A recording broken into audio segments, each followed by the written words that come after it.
കൂട്ടുകാർക്ക് നല്ലൊരു ദിവസം ആശംസിച്ചുകൊണ്ട് മാമ്പഴത്തിന്റെ പുതിയ വീഡിയോയിലേക്ക് സ്വാഗതം. നമുക്ക് നേരെ ഗൗതമിന്റെ അളകനന്ദയുടെ ഇന്നത്തെ നല്ലൊരു വിശേഷം കണ്ടാലോ. അങ്ങനെ ഇന്നത്തെ വിശേഷത്തില് നന്ദയോട് ചെന്ന് പവിത്ര പറഞ്ഞു, അതേ നന്ദേച്ചി, ഗൗതമേട്ടൻ താഴെ വന്നിട്ടുണ്ടെന്ന് പറയാം. ഇത് കേട്ട പാതി കേൾക്കാത്ത പാതി നന്ദ താഴേക്ക് ഇറങ്ങി ഓടി വരിക. ഈ സമയത്താണ് ഗൗതമിനോട് ലക്ഷ്മിയമ്മ പറഞ്ഞ്, മോനെ ഗൗതം, നീ ആ കാര്യമൊക്കെ മനസ്സിൽ നിന്ന് വിട്. അല്ലെങ്കിൽ തന്നെ അഭിരാമിയാണ് ക്യാപ്റ്റൻ അഖില എന്നുള്ള കാര്യം നീ ഒരു വാക്ക് പറയുമായിരുന്നെങ്കിൽ ഞങ്ങൾ എല്ലാവരും നിന്നെ ഇത്ര കുറ്റപ്പെടുത്തുമായിരുന്നോ? നീ നന്നായിട്ട് വേദനിച്ചല്ലേ, ഞങ്ങളോട് ക്ഷമിക്കാൻ പറയണം. ദേ ഇനിയിപ്പൊ അതിനെക്കുറിച്ചൊന്നും പറഞ്ഞിട്ട് ഒരു കാര്യമില്ലമ്മേ. ആ വിഷയമൊക്കെ വിട്ടാരെ, ഞാനത് മറക്കാൻ ശ്രമിക്കുന്ന കാര്യമാണ്. പക്ഷേങ്കില് ചില കാര്യങ്ങൾ എന്റെ മനസ്സിൽ നിന്ന് മായില്ല എന്ന് പറയാം. അപ്പോഴാണ് നന്ദി ഓടി അങ്ങോട്ട് വരുന്നേ. ഗൗതം സാർ എന്ന് വിളിച്ച് ഓടി വന്ന കയ്യിലേക്ക് അങ്ങ് പിടിക്കുക. പെട്ടെന്ന് ഗൗതം ആ കൈ അങ്ങോട്ട് തട്ടിമാറ്റി. ഗൗതം സാർ, എന്നോട് ക്ഷമിക്ക്, എനിക്കറിയാതെ പറ്റിപ്പോയൊരു തെറ്റാ. ഗൗതം സാർ എന്നോട് പലതവണ പറഞ്ഞിട്ടുണ്ട് എന്നെ ചതിക്കില്ല എന്നൊക്കെ. പക്ഷെ ഞാൻ അത് വിശ്വസിച്ചില്ല. ഒരു നിമിഷത്തെ ആവേശത്തില് ഞാൻ ചെയ്തു പോയ തെറ്റാ, എന്നോട് പൊറുക്കണം എന്ന് പറയാം. ഇത് കേട്ടും ഗൗതം ഒന്നും മിണ്ടില്ല. എന്താ ഗൗതം സാർ മിണ്ടാത്തെ? എനിക്ക് മാപ്പ് തോന്നുന്ന ഒരു വാക്ക് പറ, ഞാൻ ഒരു തെറ്റും ചെയ്തിട്ടില്ലെന്ന് പറയാം. പെട്ടെന്ന് ഗൗതം, അതെ നിനക്ക് മാത്രം ഞാൻ മാപ്പ് തരരുതെന്ന് പറയാ. ഇത് കേട്ടതും നന്ദി ഒന്ന് ഞെട്ടി. എന്താ ഗൗതം സാർ ഇങ്ങനെ പറയണെന്ന് ചോദിച്ചാൽ ആ കയ്യിലേക്ക് അങ്ങോട്ട് കയറി പിടിക്കണം. പെട്ടെന്ന് ഗൗതം എന്ത് ചെയ്യണം, ആ കൈ അങ്ങോട്ട് തട്ടിമാറ്റി നീങ്ങി നിൽക്കുന്ന പറയണേ. എന്റെ ദേഹത്ത് തുടരുത്, തൊട്ടുപോയിട്ടുണ്ടെങ്കിൽ ഈ ഗൗതത്തിന്റെ തനി സ്വരൂപം നീ അറിയൂന്ന് പറയാം. ഒരു നിമിഷം നന്ദ മാത്രമല്ല അരുന്ധതി എല്ലാരും ഞെട്ടിപ്പോയി. ഈ സമയം അർജുൻ പറഞ്ഞു, എന്താ ഏട്ടാ ഇങ്ങനെയൊക്കെ? നന്ദയടുത്തേക്ക് ആ സമയത്തൊരു അബദ്ധം പറ്റില്ല എന്നും പറഞ്ഞിട്ട്, അബദ്ധം പറ്റിയതാണ് പോലും. അതെ, കൂടുതൽ നീ വക്കാലത്ത് പിടിക്കാൻ വരണ്ട. എനിക്കറിയാം നന്ദയ്ക്ക് സപ്പോർട്ട് ചെയ്യാനായിട്ട് ഇവിടെ കുറെ ആൾക്കാരുണ്ടെന്ന്. ഇനി ആരൊക്കെ എന്തൊക്കെ വന്ന് പറഞ്ഞാലും ശരി, എന്റെ മനസ്സിലുള്ള വിദ്വേഷവും ദേഷ്യവും പോവാനൊന്നും പോകുന്നില്ല. ഈ ചതി ഒരിക്കലും ഞാൻ മറക്കാൻ പോകുന്നില്ല എന്ന് പറയാ. കാരണം അഭിരാമിയോട് ചെയ്ത കൊടും ക്രൂരത അതെനിക്ക് ഒരിക്കലും പൊറുക്കാനും മറക്കാനും പറ്റാത്ത കാര്യമാണ്. അതുകൊണ്ട് ഇവളോട് ഒരിക്കലും ഞാൻ പൊറുക്കാൻ പറ്റുന്നില്ല, എനിക്ക് പൊറുക്കാൻ പറ്റില്ല എന്ന് പറഞ്ഞിട്ട് ഗൗതം അങ്ങോട്ട് പോവാ. ഇത് കേട്ടൻ പിങ്കി ആദ്യം ഞെട്ടി. പിങ്കിക്ക് എന്നാലും സന്തോഷമായി, ദേഷ്യപ്പെട്ടു. കാരണം നന്ദയും ഗൗതമൻ തമ്മിൽ അകറ്റാനുള്ള ഏറ്റവും നല്ല വഴിയാ ദൈവമായിട്ട് തനിക്ക് തുറന്നു തന്നിരിക്കുന്നത്. ആ ഒരു ചിന്ത പിങ്കിയുടെ മനസ്സിലുണ്ടാവുക. ഈ സമയം ലക്ഷ്മി പറഞ്ഞു, ഇവൻ ഇത് എന്ത് പറ്റി? ദൈവമേ, നന്ദമോൾ ഒരു തെറ്റ് ചെയ്തു, അതിന് മാപ്പ് കൊടുക്കേണ്ടതിന് പകരം ഇവൻ ഇങ്ങനെയാണ് പെരുമാറുന്നത്. അരുന്ധതി പറഞ്ഞു, എന്തൊക്കെയാ? ഒരു പക്ഷേങ്കില് ഗൗതത്തിന്റെ മനസ്സ് അത്രമാത്രം വേദനിച്ചിട്ടായിരിക്കും നന്ദമോളെ നീ കാണിച്ച താലിമാല ഒരു കൈ കൊടുത്ത അവന് ഇഷ്ടപ്പെട്ടുണ്ടായിരിക്കില്ല എന്ന് പറയാണ്. ഈ സമയം നന്ദ എന്ത് ചെയ്യണം, നന്ദ സങ്കടത്തോടെ മുറിയിലേക്ക് അങ്ങോട്ട് കയറി പോവാ. നന്ദയ്ക്ക് വല്ലാത്ത വിഷമായി. പിന്നീട് അർജുൻ മുറിയിൽ ഇങ്ങനെ ആലോചിച്ചുകൊണ്ടിരിക്കുന്ന സമയത്ത് പിങ്കി അങ്ങോട്ട് വരുന്നേ. പിങ്കി വന്നിട്ട്, എന്താ അർജുൻ ഭയങ്കര ആലോചനയിലാണല്ലോ, ഇതിന് മാത്രം എന്ത് കാര്യമുള്ളതെന്ന് ചോദിക്കും. ഒരു കാര്യമില്ല പിങ്കി, ഇവിടെ ഇത്രയും വലിയ കാര്യങ്ങളൊക്കെ നടന്നിട്ട് നീ അതൊന്നും ഓർക്കുന്നില്ലേന്ന് ചോദിക്കുക. ഗൗതമേട്ടനും നന്ദയടുത്തിയും തമ്മിൽ ഉണ്ടായ പ്രശ്നങ്ങളൊക്കെ നിനക്ക് അറിയാൻ പാടില്ലെന്ന് ചോദിക്കോ. ഓ അതാണോ? അതെ, ഇത് നമ്മുടെ ബെഡ്റൂമാ, ഇവിടെ നമ്മുടെ കാര്യങ്ങൾ മാത്രം മതി, മറ്റുള്ളവരുടെ കാര്യം മുറിയിലേക്ക് കൊണ്ടുവരണമെന്ന് പറയും. ഓ ബെഡ്റൂമാണോ അത്? അല്ല അതിപ്പെന്ന് പറഞ്ഞാൽ നന്ദയടുത്തിയും ഗൗതമേട്ടനും നമുക്ക് അന്യരല്ലല്ലോ. ഒരു പക്ഷേങ്കില് നന്ദയടുത്തിയുടെ ഗൗതമേട്ടൻ അങ്ങനെ പെരുമാറിയിട്ടുണ്ടെങ്കിൽ അതിന് വ്യക്തമായ കാരണമുണ്ട്. അഭിരാമിയെ ഒറ്റിക്കൊടുത്തത് ഒരു പക്ഷെ നന്ദയടുത്തിയായെന്ന് ഗൗതമേട്ടൻ വിചാരിച്ചിട്ടുണ്ടായിരിക്കും. അതുകൊണ്ടായിരിക്കും ഗൗതമേട്ടൻ അങ്ങനെ ഒരു പ്രവൃത്തി ചെയ്തേ. ഒരുപക്ഷെ ആ ക്രൂരത കാരണം എന്തൊക്കെ പുറത്തെന്ന് പറഞ്ഞാലും ആ ഒരു വഞ്ചന മാത്രം ഗൗതമേട്ടന് പൊറുക്കാൻ പറ്റുന്നില്ല. കാരണം അഭിരാമി ഒറ്റക്കൊടുത്ത ആരാണെങ്കിലും അവരോട് പൊറുക്കാനും ക്ഷമിക്കാനും ഈ ജന്മം ഗൗതമേട്ടന് കഴിയില്ലെന്ന് പറയാം. ഇത് കേട്ടതും പിങ്കി ഒന്ന് ഞെട്ടി. പിങ്കിക്ക് എന്ത് ചെയ്യണമെന്ന് അറിയത്തില്ല. പിങ്കി കൊടുത്ത്, ഭഗവാനെ ഇനിയിപ്പം എന്ത് ചെയ്യും? താനെങ്ങാനും ഒന്ന് അറിഞ്ഞിട്ടുണ്ടെങ്കിൽ അതോടുകൂടി എല്ലാ കാര്യങ്ങളും പൊളിയൂലോ. വല്ലാത്തൊരു വെപ്രാളം ഉണ്ടായി. പെട്ടെന്ന് പിങ്കിയുടെ ഈ മുഖം കണ്ടിട്ട് അർജുൻ ചോദിച്ചു, എന്താ പിങ്കി നിന്റെ മുഖം എന്താ വല്ലാതിരിക്കണേ? നീ ഒന്നുമില്ല. അല്ല അത് പറഞ്ഞപ്പോ നിനക്കെന്താ ഒരു ടെൻഷൻ പോലെ? എനിക്കെന്ത് ടെൻഷൻ? എനിക്കൊരു ടെൻഷനും ഇല്ലെന്ന് പറയാം. ടെൻഷൻ മൊത്തം നന്ദയ്ക്കില്ലേ വേണ്ടത്? നന്ദയല്ലേ ചെയ്തേന്ന് ചോദിക്കാം. ഇത് കേട്ടപ്പോ അർജുൻ പറഞ്ഞു, നിന്റെ മുഖത്തൊരു ടെൻഷൻ ഉണ്ട്. അല്ല അത് പിന്നെ ഞാൻ എന്തിനാ ടെൻഷൻ അടിക്കണേ? കാരണം അഭിരാമിയാണ് നന്ദയുടെ ടാർജറ്റ്. കാരണം ഗൗതമിനെ വളച്ചെടുത്ത ആള് അഭിരാമിയാന്ന് വിചാരിച്ചോണ്ടല്ലേ നന്ദ ഒരു പക്ഷെ അങ്ങനെയൊക്കെ ചെയ്തിട്ടുണ്ടായിരിക്കാം. അല്ല പിങ്കി, അപ്പൊ നിന്റെ അഭിപ്രായത്തിൽ നന്ദയാണ് തെറ്റ് ചെയ്യുന്നതാണ് നീ പറയണേ? അതല്ലാതെ പിന്നെ ആരാ? കാരണം നന്ദയ്ക്കല്ലേ ഇങ്ങനെ ചെയ്യേണ്ട ആവശ്യമുള്ളൂ. കാരണം ഗൗതം മറ്റൊരു പെണ്ണിനെ സ്നേഹിക്കുന്ന അറിഞ്ഞിട്ടുണ്ടെങ്കിൽ നന്ദയ്ക്കല്ലേ വിഷമിക്കേണ്ട കാര്യമുള്ളൂ എന്ന് പറയാം. പെട്ടെന്ന് അർജുൻ എടുത്തടിച്ചു പോലും പറഞ്ഞു, അതെ നന്ദയ്ക്ക് മാത്രമല്ല വേറെ ചിലർക്കൂടെ ഇവിടെ സങ്കടമാവെന്ന് പറയാം. അതാർക്കാ? പ്രിയംവദയ്ക്കെന്ന് പറയാണ്. ഇത് കേട്ടതും പിക്കൊന്നും ഞെട്ടി. എനിക്കെന്തിനാ? ദേ അതൊന്നും എനിക്കറിയത്തില്ല. ഒരു കാര്യം എനിക്ക് ഉറപ്പാ, നീയാണുള്ള സ്പൈ വർക്കിന് വേണ്ടി നടന്നത്. ഗൗതമേണ്ണ അഭിരാമി എന്നുള്ള ബന്ധമുണ്ടെന്നൊക്കെ കണ്ടുപിടിച്ചു കൊടുത്ത ആരാ? നീയല്ലേ നന്ദയടുത്തിട്ട് ഈ കാര്യങ്ങളൊക്കെ പറഞ്ഞു കൊടുത്തെന്ന് ചോദിക്കാം. പെട്ടെന്ന് പറയാം, അതെ ഞാനാ. അല്ല നിനക്കെങ്ങനെ ഇൻഫർമേഷൻ കിട്ടിയത്? അത് പിന്നെ എന്റെ ഫ്രണ്ട് സാന്ദ്ര ഉണ്ടല്ലോ, സാന്ദ്രയുടെ അമ്മായിയും ആ ഹോസ്പിറ്റലിൽ അഡ്മിറ്റ് ആയിരുന്നു. അങ്ങനെ അപ്പൊ അവള് കണ്ടു കഴിഞ്ഞപ്പോ എന്നോട് പറഞ്ഞു, ഓ അപ്പൊ നീ ഇതിന്റെ പുറകെ തന്നെ ഉണ്ടായിരുന്നല്ലേ എന്ന് ചോദിക്കാം. അല്ല അത് പിന്നെ നന്ദയ്ക്കൊരു പ്രശ്നം ഉണ്ടാപ്പം ഞാനും കൂടെ വേണ്ടേ കൂടെ നിൽക്കാനായിട്ട്. അതുകൊണ്ടാന്നല്ലേ. ഓ, അത്ര മാത്രമേ ഉള്ളൂ, അതിനൊക്കെ അപ്പുറത്തേക്കൊന്നും ഇല്ല അല്ലേന്ന് ചോദിക്കാം. ഈ സമയം പിങ്കി പറഞ്ഞു, എന്താ അർജുൻ, അർജുൻ എന്തിനാ ഇങ്ങനെ എന്നെ ചോദ്യം ചെയ്യുന്ന ചോദിക്കാം. അല്ല, ഞാൻ പറയാനുള്ള കാര്യം പറഞ്ഞേ, ഗവൺമെന്റിന്റെ കാര്യത്തെക്കുറിച്ച് ഞാൻ ആലോചിക്കുമായിരുന്നു. നന്ദേടത്തി അല്ല ഈ ചെയ്തതെന്ന് അറിഞ്ഞിട്ടുണ്ടെങ്കിൽ ഒരു പക്ഷേ ഗൗതമേട്ടന് ഇതിന്റെ പുറകെ നടക്കും. ഒരു കാരണവശാലും നന്ദേടത്തി അത് ചെയ്യുമെന്ന് എനിക്ക് തോന്നുന്നില്ല. അല്ലെങ്കിലും ആരെങ്കിലും ചെയ്യുന്ന പരിപാടിയാണോ അത്? കാരണം നമ്മുടെ സ്വന്തം വീട്ടിലുള്ള ഒരാളെ ഒറ്റിക്കൊടുക്കാന്ന് പറഞ്ഞിട്ടുണ്ടെങ്കിൽ അതൊരിക്കലും ആരും ചെയ്യത്തില്ല. മനസ്സാക്ഷി ഉള്ള ആരും ചെയ്യത്തില്ല എന്ന് പറയാം. ഇത് കേട്ടതും പിങ്കി വീണ്ടും ഞെട്ടി. എന്റെ ഭഗവാനെ, ആകെപ്പാടെ പുലിവാലി പിടിച്ച അവസ്ഥയിലായല്ലോ ഇത്. പിന്നീട് പിങ്കി പറഞ്ഞു, അല്ല അതിനിപ്പം അർജുൻ എന്താ ടെൻഷൻ അടിക്കുന്നേ? അങ്ങനെ അഭിരാമിയെ കൊണ്ടുപോയ നല്ല കാര്യമല്ലേ? അവൾ അത് അത്ര വലിയ തീവ്രവാദിയല്ലേ? അവളെ നേരത്തെ അകത്തോണ്ട് ഉണ്ടായിരുന്നു പറയാം. ഇതേ ഒരു കാര്യം ഞാൻ പറഞ്ഞേക്കാം, പക്ഷേങ്കില് അവൾ ഇന്ന് വരെ ഒരു തെറ്റും ചെയ്തിട്ടില്ല. അവള് ചില ആശയങ്ങൾക്ക് വേണ്ടി അവൾ പോരാടി എന്നുള്ളത് ശരി തന്നെയാ. പക്ഷെ അതിന്റെ പേരിൽ അവൾ ആരെ കൊല്ലുക അല്ലെങ്കിൽ അങ്ങനത്തെ കാര്യങ്ങളൊന്നും ചെയ്ത് കൂട്ടിയിട്ടില്ല. പിന്നെ ഒരു ക്രിമിനലിനെ നല്ല വഴിക്ക് കൊണ്ടുവരേണ്ട നോക്കുകയല്ലേ ചെയ്യണ്ടേ? അതല്ലേ ഏറ്റവും നല്ല കാര്യം. അല്ലെങ്കിൽ അവരെ വീണ്ടും ആ ഒരു കാര്യങ്ങളൊക്കെ ചെയ്യാനായിട്ട് ആ കുഴിയിലേക്ക് തള്ളിയിടുകയാണ് ചെയ്യണ്ടേ? ഗൗതമേട്ട അങ്ങനെ ഒരു കാര്യമേ ചെയ്തുള്ളൂ. കാരണം അഭിരാമിയുടെ വയറ്റി വളരുന്ന കുഞ്ഞ് നാളെ ലോകത്തിന് മുന്നിൽ അവനൊരു കുറ്റക്കാരനായിട്ട് നിൽക്കരുത്. അവനും അഭിരാമിയുടെ പാത പിന്തുടരരുത്. അപ്പൊ അവനും ഒരു നല്ല ജീവിതം കിട്ടണം. അതിനുവേണ്ടി മാത്രമാണ് ഗൗതമേട്ടനെ റിസ്ക് എടുത്തത്. പക്ഷേങ്കില് പറഞ്ഞിട്ട് കാര്യമില്ല.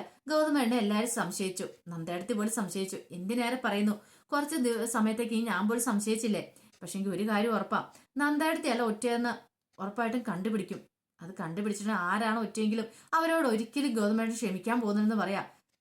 പിങ്കി ആ പടം തകർന്ന് മനസ്സോടെ ഇത്രയും പറഞ്ഞിട്ട് അർജുൻ അങ്ങോട്ട് കടന്നു പോവാ.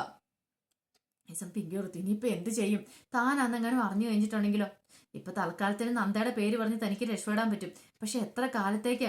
അതോർത്തപ്പോ പിങ്കിക്ക് വല്ലാത്തൊരു ടെൻഷൻ ഉണ്ടായി. ഇനി എങ്ങനെയെങ്കിലും ഇവിടെ നിന്ന് ഈ കുരുക്കിൽ നിന്ന് രക്ഷപ്പെട്ടേ മതിയാവുള്ളൂ. പിന്നീട് അരുന്ധതിയും അർജുനും എല്ലാരും കൂടി ഇരിക്കണം. അപ്പൊ നന്ദയുണ്ട് അവിടെ ഇരിക്കണേ.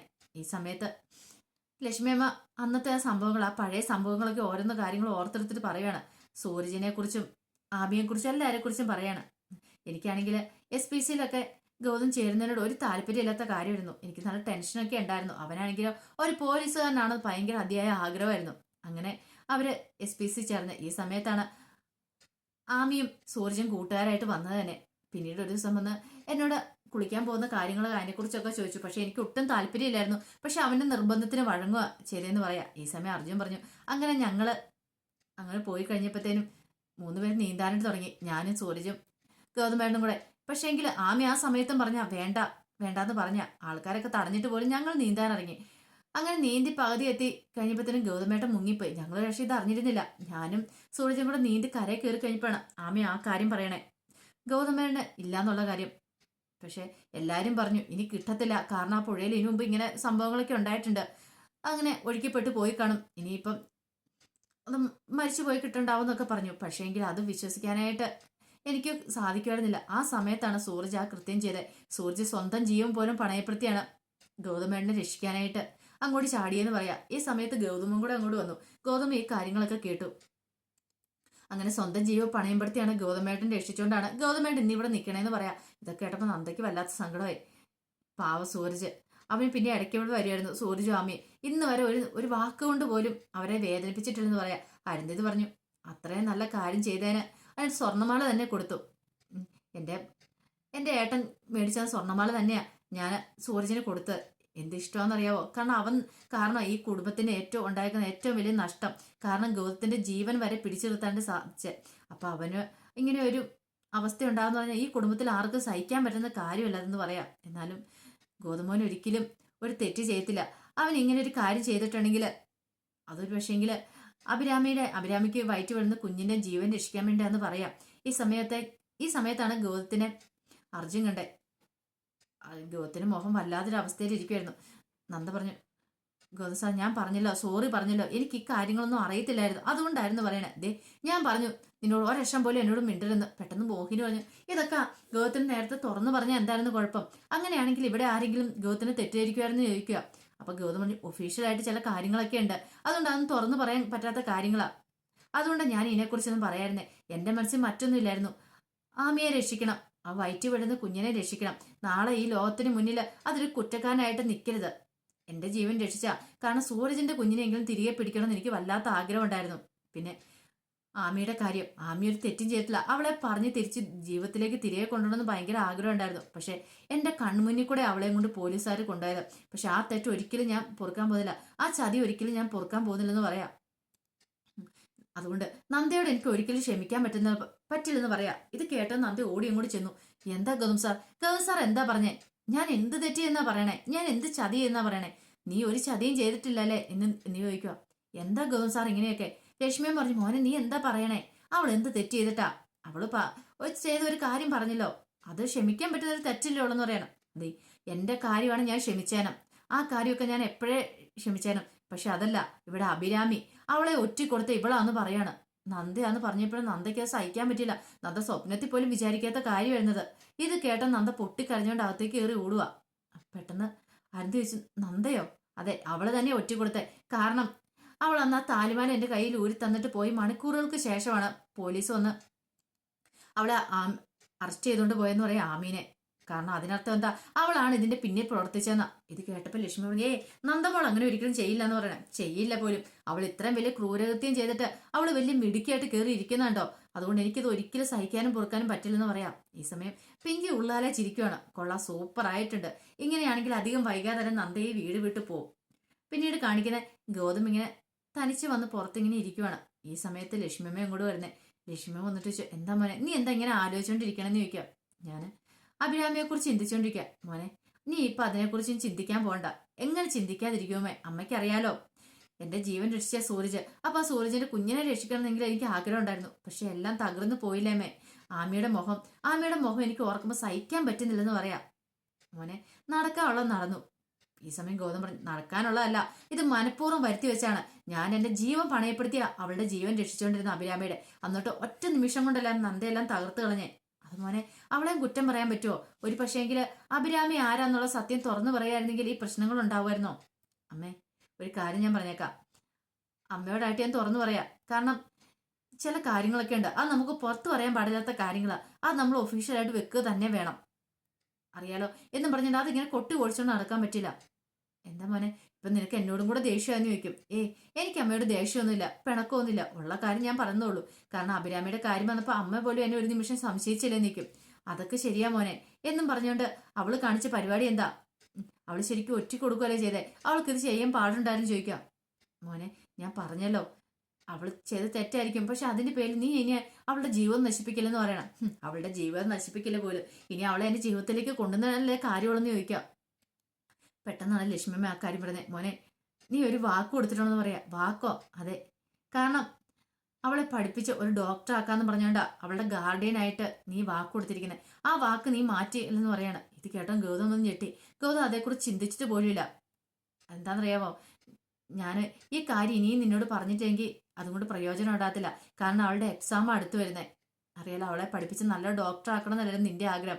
അവളുടെ ആഗ്രഹം അങ്ങനെ തന്നെയായിരുന്നു. പക്ഷേങ്കിൽ ഈ സമയത്ത് ഇങ്ങനെ പ്രശ്നങ്ങളൊക്കെ ഉണ്ടായിട്ടുണ്ടെങ്കിൽ അവളുടെ ജീവിതം തന്നെ തകർന്നു പോകും. അവളുടെ ഡോക്ടർ ആണെന്നുള്ള ആഗ്രഹം തന്നെ പോകും. അതുകൊണ്ട് എന്ത് വേണമെന്ന് മോൻ തീരുമാനിച്ചു. ഞാൻ പറയാനുള്ള കാര്യം ഞാൻ പറഞ്ഞു. ഇനി നിന്റെ ഇഷ്ടം പോലെ എന്ന് പറയാം. ഇതും പറഞ്ഞിട്ട് അങ്ങോട്ട് ലക്ഷ്മിയമ്മ പോകുമ്പോൾ ഗൗതം എന്ത് ചെയ്യണമെന്ന് ആലോചിച്ചുകൊണ്ടിരിക്കുക. കാരണം താനാണ് അവൾക്ക് വാക്ക് കൊടുത്തിരിക്കുന്നത്, അവളെ പഠിപ്പിച്ചൊരു ഡോക്ടർ ആക്കാന്നുള്ളത്. ഇപ്പൊ ഒരു പക്ഷെ ഇപ്പൊ ഈ പ്രശ്നത്തിന്റെ പേരിൽ അവളുടെ ജീവിതം തന്നെ, അവളുടെ കരിയർ തന്നെ നശിച്ചു പോകും. ഗൗതത്തിന് വല്ലാത്തൊരു അവസ്ഥ തോന്നുവാണ്. അപ്പൊ അതിന്റെ വിശേഷങ്ങളൊക്കെയാണ് നമ്മൾ കണ്ടത്. ഇതിന്റെ ബാക്കി വിശേഷങ്ങളുമായിട്ട് വൈകുന്നേരത്തെ പ്രമോയി വരാട്ടോ. ഇനിയിപ്പോ അടുത്ത ആഴ്ച തൊട്ട് നമ്മുടെ ഗൗതമിന്റെ നന്ദയുടെ വിശേഷങ്ങളുടെ സമയമൊക്കെ മാറും കേട്ടോ. രാത്രി 11 മണിയൊക്കെ ആവും തീരുമ്പോൾ തന്നെ. പിന്നീട് ഇട്ടിട്ടുണ്ടെങ്കിൽ ആരൊക്കെ കാണുമെന്നൊന്നും അറിയാൻ പറ്റില്ല. കാരണം അപ്ലോഡ് ചെയ്ത് വരുമ്പോഴത്തേനും ഒരു 11 സമയം. ആ സമയത്തിന് എല്ലാവരും കിടന്ന് ഉറങ്ങിപ്പോയില്ലേ. അതുകൊണ്ട് പ്രമോ വിശേഷം ഇടാൻ പറ്റുമോ എന്ന് അറിയില്ല. ഇനിയിപ്പോൾ എല്ലാവരുടെ അഭിപ്രായം എല്ലാവരും കാണും, അല്ലെങ്കിൽ കുറച്ച് പേരെങ്കിലും കാണും.